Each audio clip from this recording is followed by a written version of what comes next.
Bonjour, euh, heureux de vous retrouver encore à travers ce vidéo dans lequel on va essayer de faire un peu la suite de ce qu'on avait commencé au niveau présentiel à la fac, donc le cours de contrôle et décision stratégique. Et là, si vous vous rappelez bien, on s'est arrêté la dernière fois au niveau du dossier sur la stratégie et l'économie d'innovation. On va essayer de voir un peu qu'est-ce qui va se passer au niveau du management stratégique, ou ben, qu'est-ce qui s'est passé, puisque maintenant c'est de l'histoire. C'est quelque chose qu'on est en train de vivre aujourd'hui. On va voir qu'est-ce qui s'est passé dans le management stratégique après ce passage graduel de l'économie industrielle vers ce qu'on appelle aujourd'hui l'économie d'innovation. Quels sont les changements qui se sont opérés? Quelles sont les logiques qui se sont de plus en plus installées contrairement à ce qu'on avait avant? Et c'est quoi les nouvelles conceptions du management stratégique dans ce contexte-là, avec bien sûr aussi l'impact ou bien les effets qu'on va constater aussi sur ce qu'on a sur le modèle conceptuel des entreprises de façon globale. Bien, si vous vous rappelez, on a fait ça aussi la dernière fois. C'est juste un peu en guise d'introduction de ce qu'on va faire par la suite. C'est un peu les tendances lourdes qui ont été déclenchées ou bien au niveau sociétal, au niveau économique et au niveau managérial, un peu les effets de l'économie d'innovation sur l'environnement des affaires de façon générale. Eh bien, j'ai retenu les 7 points qui sont ici. La première chose, ben, aujourd'hui, on est face à la globalisation de la demande et de la logistique. Donc, puisqu'on a une globalisation de la demande et de la logistique, on est face à des marchés beaucoup plus grands. Et on est face aussi, grâce à la globalisation de la logistique, l'offre et peut-être aussi faite au niveau global, c'est-à-dire des entreprises chinoises qui peuvent fournir des consommateurs aux États-Unis, des entreprises marocaines qui peuvent fournir des consommateurs au Vietnam. Donc vous avez un marché globalisé, donc vous avez 7 milliards de consommateurs potentiels en même temps et une chaîne logistique qui va pouvoir accompagner cette globalisation de la demande et de l'offre. Deuxièmement, on est face aujourd'hui à ce qu'on appelle aussi de nouvelles sources de valeur. Bah, jadis, les sources de valeur anciennes, c'était bien entendu un peu beaucoup plus les éléments matériels physiques, c'est-à-dire le capital, la force, la capitalisation, la force de travail, la matière première, l'énergie, et ainsi de suite. C'était un peu les facteurs de production sur lesquels on va se baser pour générer de la valeur. Mais aujourd'hui, on est face à de nouvelles sources de valeur qui vont tout autant participer à la génération de valeur dans les entreprises, quelle que soit leur nature, mais qui sont beaucoup plus dématérialisées. Ben, on parle aujourd'hui beaucoup plus de capital immatériel, on parle de capital intellectuel, de la connaissance. Donc, vous avez maintenant le chiffre d'affaires d'une industrie comme par exemple l'industrie de la programmation des jeux électroniques qui dépasse un peu le chiffre d'affaires dans une industrie comme celle des voitures. Donc, alors que la première utilise très très peu de matière physique et la deuxième utilise énormément de matière physique. Donc on est face à de nouvelles sources de valeur alternatives à ce qu'on avait dans l'économie industrielle. Troisièmement, au niveau sociétal, où on a l'émergence une nouvelle classe de riches, et ce sont un peu les entrepreneurs qui ont généré des fortunes en travaillant dans des industries ou bien dans des activités entrepreneuriales relatives à l'économie d'innovation. C'est ce qu'on appelle les tycoons. C'est un terme japonais qui a été emprunté par les Américains et qui désigne un peu les nouveaux princes, ou bien les nouveaux riches de cette économie d'innovation. Bah, vous savez un peu les exemples, ils sont énormément nombreux, comme Bill Gates, Steve Jobs, etc., ainsi de suite. Quatrièmement, c'est les nouveaux modèles d'apprentissage, hein. Les nouveaux modèles d'apprentissage. Avec le passage à cette économie d'innovation, on est carrément aujourd'hui face à un nouveau paradigme au niveau des sciences d'éducation et au niveau aussi des supports pédagogiques pour apprentissage. Jadis, c'était beaucoup plus des modèles d'apprentissage, ce qu'on appelle des modèles d'apprentissage transcendantal. C'est un maître qui est supérieur et qui va donner de l'information de façon linéaire, descendante, vers un apprenti qui est dans une situation très très passive et qui est aussi dans une situation de récepteur d'informations à 100%. Mais maintenant, avec ce passage à l'économie d'innovation, bah, l'environnement économique et l'environnement des affaires n'a plus le temps, euh, n'a plus le temps, il ne peut plus se contenter exclusivement sur ce modèle pédagogique. Maintenant, on a l'émergence de nouveaux modèles d'apprentissage qui vont pouvoir euh, rendre l'information beaucoup plus disponible, une information en situation d'ubiquité, c'est-à-dire que c'est une information qui est présente tout le temps et partout. L'apprenti est en situation d'apprentissage permanente, même chez soi, même en se déplaçant, ainsi de suite, grâce bien entendu aussi aux nouvelles technologies d'information. L'apprentissage est beaucoup plus interactif, c'est beaucoup plus interactif. Il y a une sorte de va-et-vient du message d'informationnel entre l'apprenti et le formateur. Ce n'est plus un maître, mais c'est un formateur. La mission du formateur n'est pas exactement celle du maître, puisque le maître, c'est celui qui détient l'information, qui va vous transmettre l'information de façon passive. Mais le formateur, c'est pas quelqu'un qui puise sa légitimité de la détention d'informations, mais c'est quelqu'un qui va vous faire une sorte d'accompagnement pour apprentissage. Donc lui, il ne détient pas l'information, puisque l'information, elle est partout aujourd'hui. À tout le monde, il a un smartphone dans sa poche avec, il peut googliser n'importe quelle information en temps réel. Donc il s'agit plus, c'est plus une question d'information, mais c'est beaucoup plus une question d'accompagnement à l'acte d'apprentissage. Donc il s'agit d'accompagner l'apprenti pour se former, pour affiner son processus d'éducation, ainsi de suite. Donc là, ce modèle d'apprentissage, le deuxième dont je viens de parler, c'est celui qui va prendre ou bien qui sera le plus prépondérant euh, dans le nouveau paradigme de l'économie d'innovation. Bien entendu, on a beaucoup plus besoin de ce modèle d'apprentissage puisque on a des entreprises qui ont besoin de ce modèle d'apprentissage pour que le consommateur aussi soit apte à consommer. Donc, l'acte de consommation est en soi aussi un acte d'apprentissage instantané et on doit dépasser un peu, on doit un peu se détacher de l'ancien modèle pour aller vers des modèles beaucoup plus souples et beaucoup plus appropriés. Cinquième point, qui est aussi tout autant important, c'est les changements opérés au niveau du business model, au niveau, le business model général des entreprises. Alors là, on va passer d'un business model type des entreprises dans l'industrie, dans l'économie industrielle, vers un autre business model type des entreprises dans l'économie d'innovation. Et ce qu'on va voir généralement, c'est ce qu'on va appeler un peu la désintégration de la chaîne de valeur. Au début de l'économie industrielle, on avait une chaîne de valeur. Les entreprises cherchaient à aller vers des chaînes de valeur beaucoup plus intégrées. Donc, vous avez des entreprises qui vont essayer d'intégrer les différents maillons de leur filière. Donc, plus l'entreprise intègre les maillons de sa chaîne de valeur en interne et essaie de faire les fonctions, bien les différentes étapes de la production elle-même, plus l'entreprise va générer de la rente, plus l'entreprise va maîtriser le risque, plus l'entreprise va avoir un avantage compétitif dans son marché. Mais maintenant, ce n'est plus le cas. Maintenant, on va voir une tendance, on va voir ça plus en détail après dans le cours.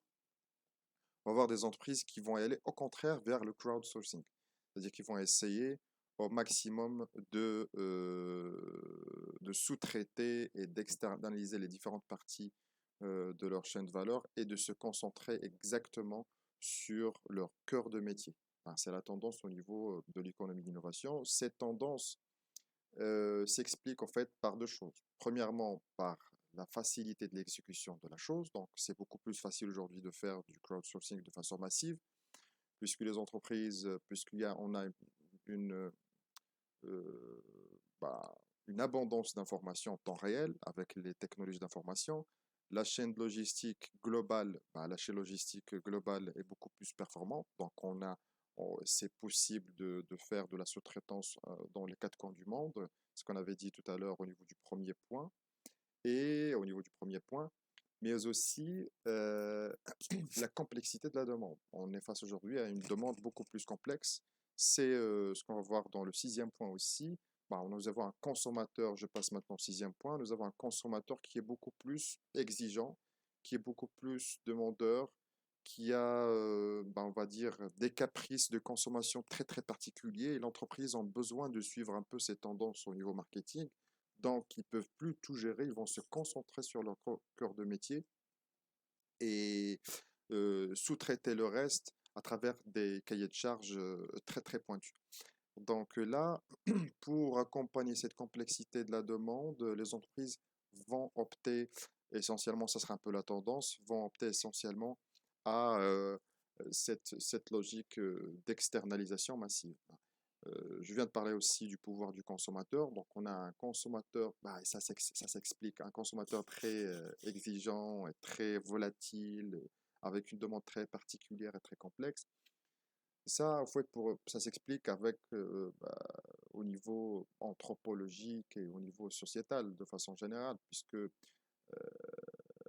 la mentalité aujourd'hui, la culture diffusée au niveau, pas seulement au niveau régional, mais au niveau global, c'est une culture populaire, bah, pas populaire, bah, une culture sociétale qui pousse les individus à beaucoup plus d'individualisme, à beaucoup plus de différenciation.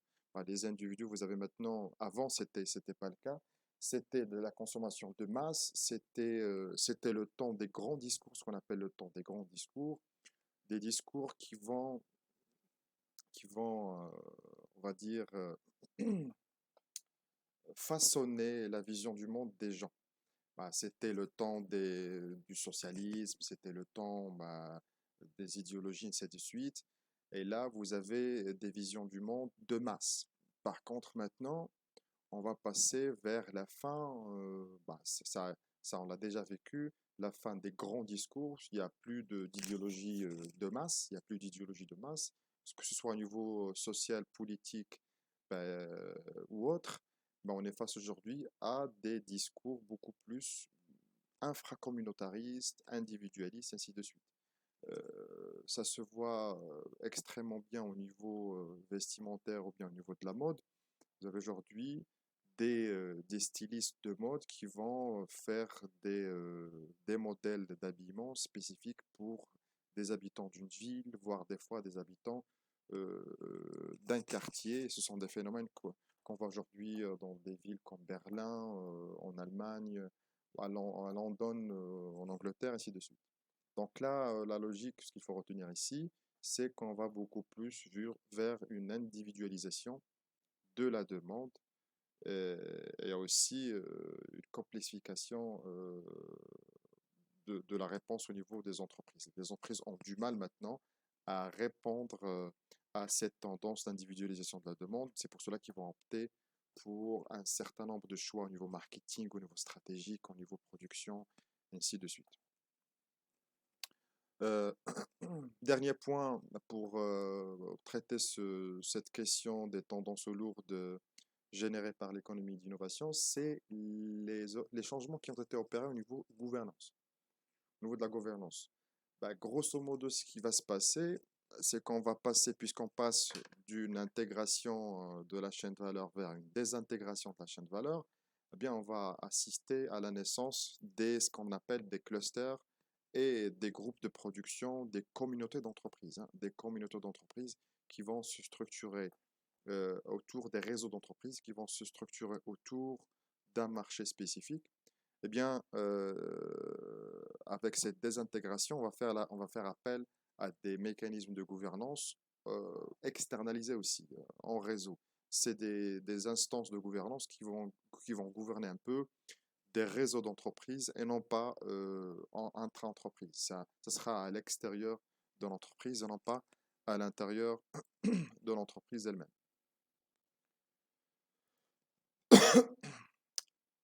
Là, je vais essayer de voir avec vous un peu les basculements qui vont s'opérer quand on est passé à l'économie d'innovation, qu'est-ce qui s'est passé? De façon globale toujours. Alors, au niveau de l'économie industrielle, nous avons des spécificités et ces spécificités vont se retrouver en état de basculement quand on va passer à l'économie d'innovation. Alors, au début, il s'agissait de quoi au niveau de l'économie industrielle? Il s'agissait essentiellement des réductions des coûts, hein.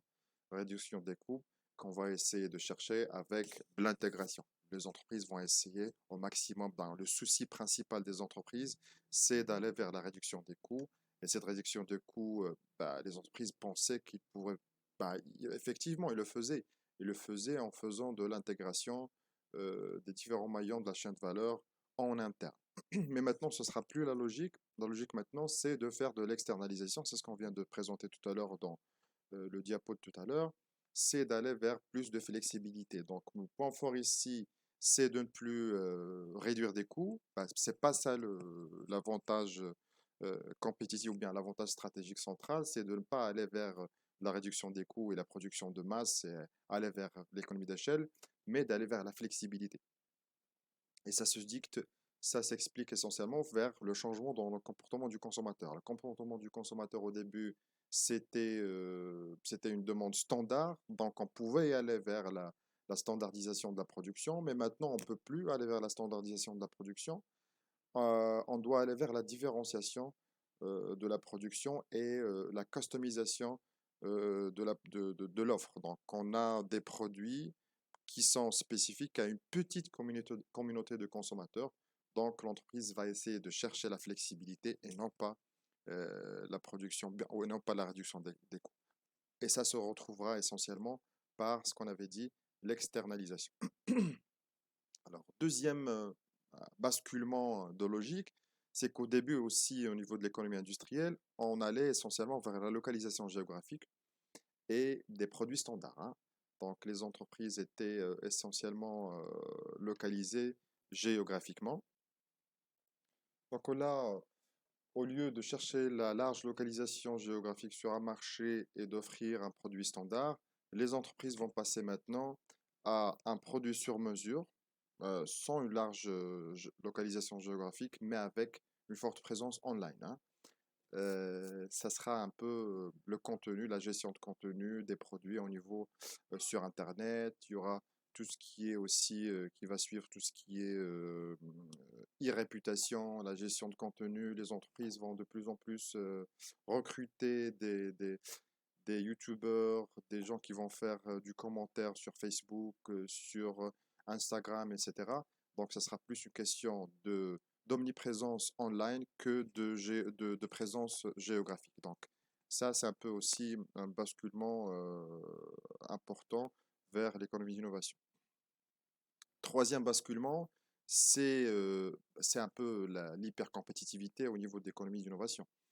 Avant, nous étions dans des marchés et des infrastructures de marché et de filières qui freinaient la compétition, hein. Vous avez des entreprises, on avait un peu le passage vers des oligopoles, voire des monopoles.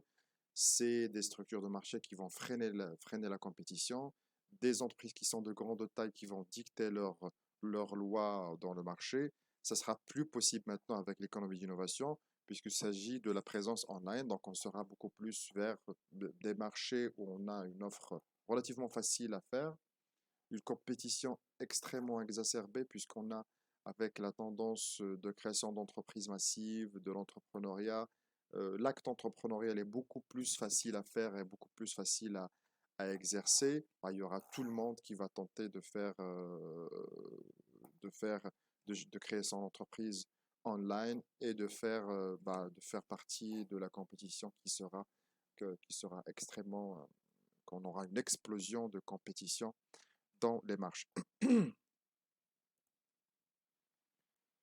L'élément suivant, c'est les canaux de distribution.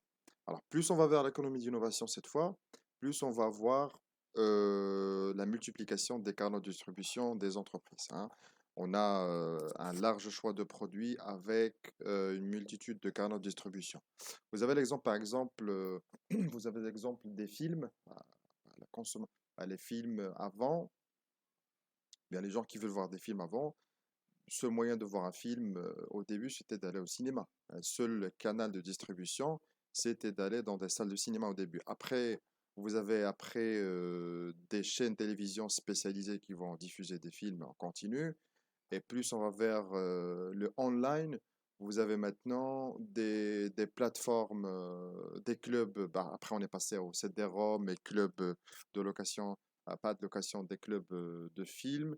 Et après, vous avez par exemple le passage aux plateformes streaming de films comme Netflix et ainsi de suite. Ben voilà, donc la logique, c'est un peu qu'on va y aller vers de plus en plus de canaux de distribution différents. Dernier élément, c'est qu'on va faire le passage l'économie industrielle va se baser essentiellement sur les ressources physiques qui forcément vont générer de moins en moins de marge, une rente. C'est un peu la loi économique du rendement décroissant du capital. Donc nous avons des ressources physiques et après on va faire le passage dans l'économie d'innovation vers les ressources intangibles. Et grâce au passage à tout ce qui est intangible, on n'a pas maintenant cette loi de marge décroissante. Au contraire, on aura des marges toujours beaucoup plus intéressantes. Et là, je passe à un autre point, c'est le changement au niveau du comportement du consommateur, toujours passant de l'économie industrielle vers l'économie d'innovation. Alors, premier élément, c'est qu'on est passé d'un consommateur conformiste, on va dire, vers un consommateur beaucoup plus individualiste, un consommateur avec des besoins beaucoup plus prononcés. Alors ça, je l'ai déjà touché tout à l'heure en parlant des tendances lourdes dans l'économie d'innovation. Alors au début, on était face à un consommateur beaucoup plus conformiste. C'est un consommateur qui se contente de s'adapter à l'offre dominante sur son marché. Quelque part, il n'avait pas le choix, donc c'est un consommateur qui est très peu exigeant, qui va se contenter de l'offre standard qui existe sur un marché donné. Maintenant, on passe vers un consommateur qui est beaucoup plus capricieux, qui est beaucoup plus individualiste. Il va essayer d'aller exactement vers ses désirs les plus profonds dans son acte d'achat. Il ne sera pas, il ne fera pas les choses à moitié, mais il sera beaucoup plus exigeant. Un consommateur qui est orienté local, donc ses habitudes de consommation, sa façon de voir, ses goûts, ses affinités, ses tendances, sont généralement des éléments qui sont dictés par la culture locale. Donc lui, il est très ancré dans le local, puisque c'est un consommateur qui est très peu connecté ou pas du tout connecté. Mais là, on passe maintenant à un consommateur qui est beaucoup plus ce qu'on appelle citoyen du monde. C'est un citoyen global qui s'inscrit dans un monde beaucoup plus mondialisé. Donc, sa culture, ses habitudes de consommation, sa vision du monde, elle est impactée un peu par ces aspects de mondialisation et prend beaucoup plus référence à ces habitudes de consommation, tendances qui vont émerger d'ici, ici et là. Et on va voir des consommateurs un peu partout dans les quatre coins du monde qui vont adopter des habitudes de consommation à l'américaine, à l'européenne, ainsi de suite. Donc, on aura un consommateur beaucoup plus orienté vers le global. Troisième point, c'est un point que je ne vais pas répéter puisqu'on l'a déjà traité, c'est le fait que le consommateur tout simplement devient exigeant et se contente ou pas des choix différenciés. Quatrième point important, c'est le passage d'un consommateur qui avant était très orienté produit vers un consommateur qui sera orienté service à forte valeur ajoutée. C'est-à-dire, au début, l'acte d'achat, c'était un acte d'achat qui se termine juste après l'acquisition du produit matériel physique lui-même. Donc, le consommateur, 90% de l'acte d'achat s'oriente vers l'acquisition ou l'appropriation de ce produit physique et du moment où le consommateur détient le produit physique contre la masse monétaire qu'il va débourser, donc pour lui, l'acte d'achat est abouti, est terminé, la satisfaction est déjà se réalise déjà.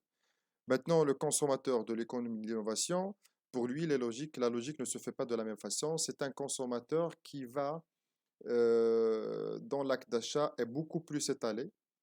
Beaucoup plus étalé. On va voir ça dans pas mal de secteurs d'activité, sur pas mal de types de produits, puisque l'acquisition du bien matériel, même quand on parle de produits physiques ou de produits matériels, l'acquisition et la détention de ce produit ne détermine pas ou ne veut pas dire exactement la fin de l'acte d'achat, puisque le consommateur va s'attendre, puisque c'est un consommateur aussi exigeant, bah, il va s'attendre forcément à un peu plus de valeur qui va se générer par la suite à travers le service après-vente essentiellement, du conseil, de la formation, de la maintenance permanente, de l'assistance à distance, et ainsi de suite.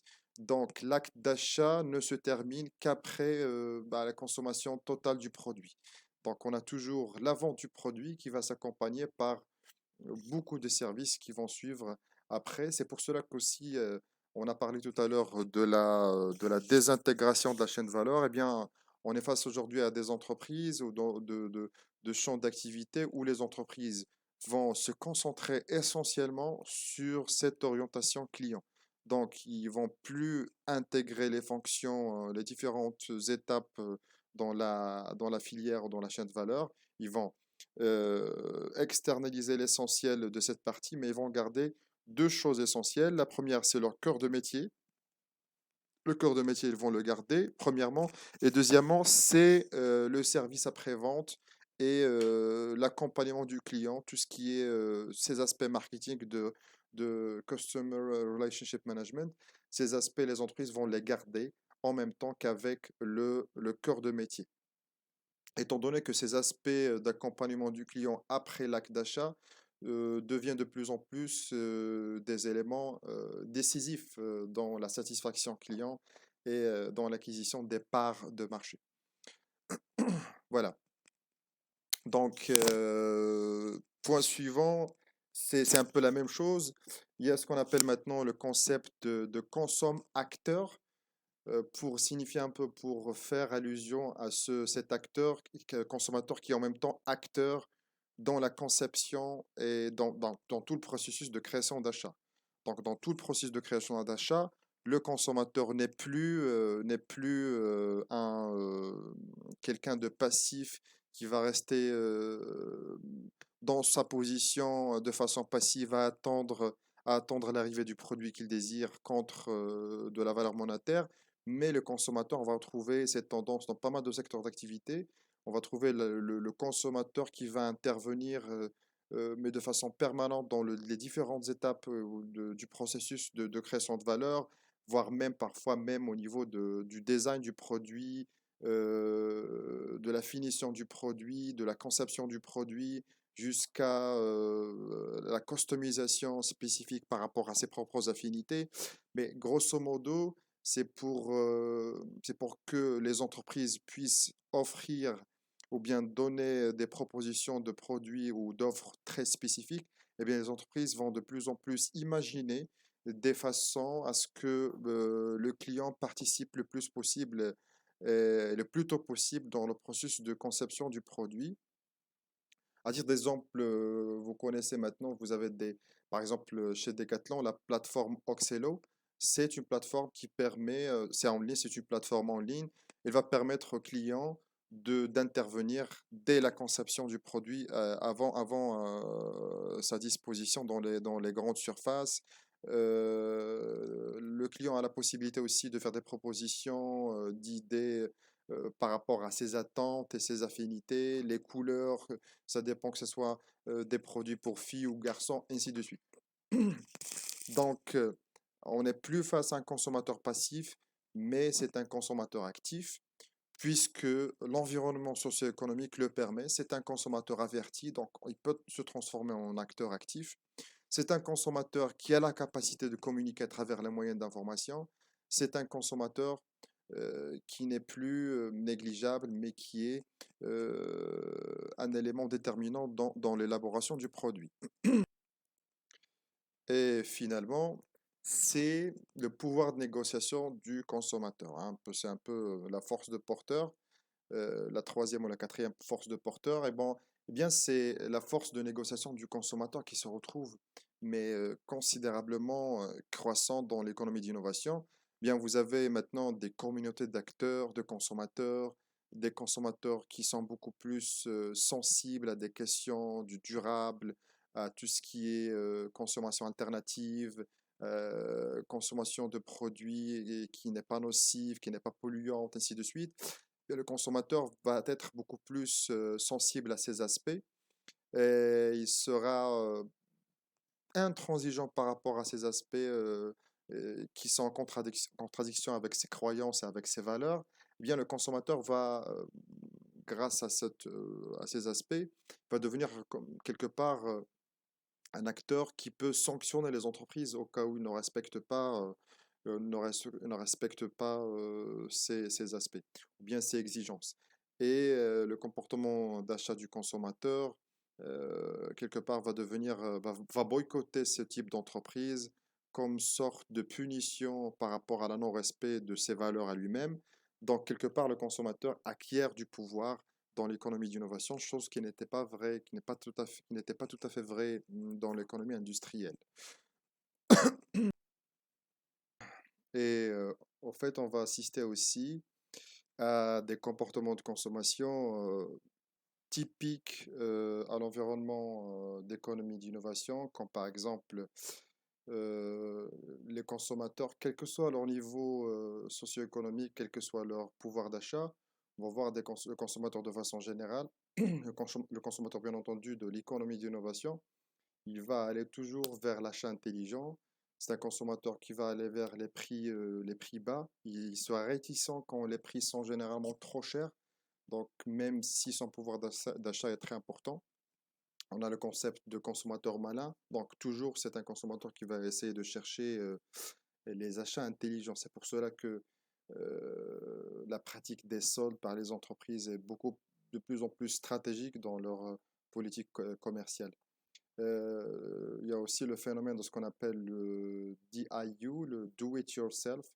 C'est le concept, par exemple, très proche de tout ce qui est meubles en kit. C'est un peu la stratégie commerciale. Ça fait partie de la stratégie commerciale de IKEA, par exemple. Donc, le consommateur, il participe dans la fabrication de son produit.